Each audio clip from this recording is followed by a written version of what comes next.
na parkovisku, Suzuki celé smutné ako zabudnuté v kríku. Malo sfúknuté kolesa, 2 mesiace len tam stálo. Ja som pozeral každý deň, kým mi to vôbec došlo. A potom zrazu jasné bolo, čo sa v ňom tak dlho skrýva. Nechal som si ho v hlave, už som vedel, že je živý.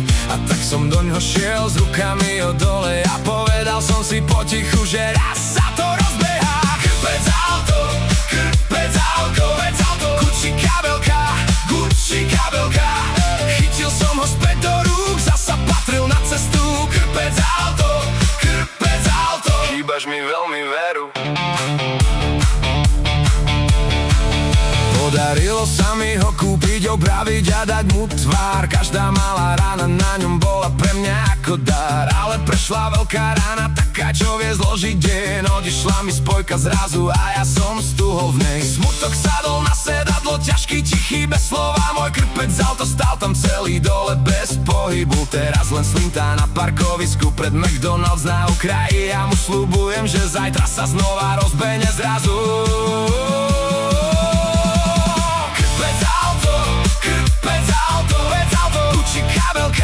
Gucci kabelka, chytil som ho späť do rúk, zasa patril na cestu.